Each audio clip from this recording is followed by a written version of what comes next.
पता नहीं था कि तेरे पेट में गर्भ में कोई बालक भी है कि नहीं है। उनको पता भी ऐसे ऋषि लोग पितर बनकर पितर रूप में भी प्रवेश कर जाते हैं। जो पितर टाइप होते हैं, जो अच्छी आत्माएं मर गई, वो भूत बन गई, वो भी अपने ही परिजनों के अंदर समाये रहते हैं, लेकिन वो परेशान नहीं करते हैं।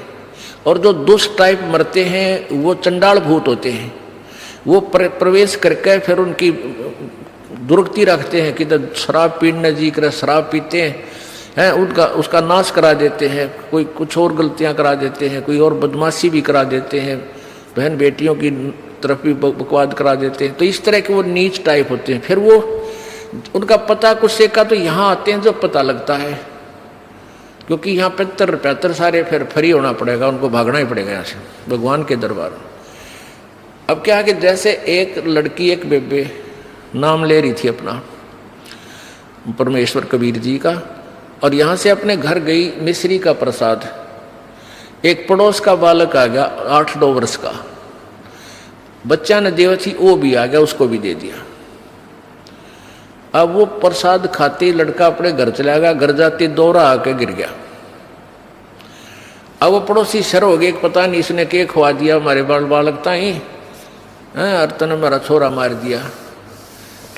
अब वह कहने लगी देखो वैसे तो आप कुछ भी कहो, ये इसे बालक ने मरा तो नहीं, वो फिर ठीक हो गया, लेकिन 2 घंटे के बाद होश में आया। अब उस बहन ने बताया कि मैंने तो यही प्रसाद अपने बालका ती दिया था, यही आप कहते दिया था, इन्हें पूछ लो चाहे मेरा कोई उद्देश्य। फिर उसने आके यहाँ बताया कि महाराज जी ऐसे ऐसे हमने उस लड़का था पड़ोस में, उसने प्रसाद दे दिया, उसको दौरे आ गए और मेरी तो जान न साका कर दिया उन्हें, तो इसलिए हमने मना कर रखा किसी को ये प्रसाद मत दो। क्योंकि वो क्या था कारण कि वो प्रसाद देने से उसमें प्रेत विद्यमान था, उन्हीं का कोई पत्थर था, और वो प्रसाद खाने से परमात्मा की वाणी से उसमें वो चार्ज हो रहा था। प्रसाद उसी को कहते हैं।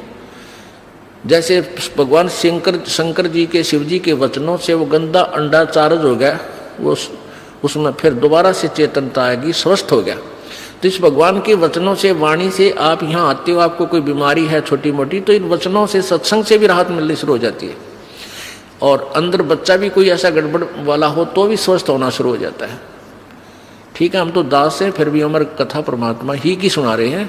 तो इस तरह ये बहुत लाभ देता है। आप बालक को, डॉक्टर को पता होता है कौन सी मेडिसिन और इसको कहाँ असर कर रही है। तो वो क्या था, मैंने उसको बताया बेटी उसमें प्रेत था, अरे प्रसाद खान दे उसका लागे लठ, वो छोरे मत निकलना नहीं चाहा था, वो इस तरह बेहोश हो गया, फिर वो छोड़कर उसने उसमें से निकलना पड़ा, फिर वो लड़का होश में आ गया। तो ऐसी गलती मत करो, तुम बदनाम भी हो गए। उनको कोशिश करो फिर समझाने की, नाम दिलाने की अपने मित्रों को, भाई बहनों को, पड़ोसियों को, क्योंकि मालिक के दरबार में फिर ये नहीं रहते। तो कहने का भाव दास का ये है कि ऐसी स्थिति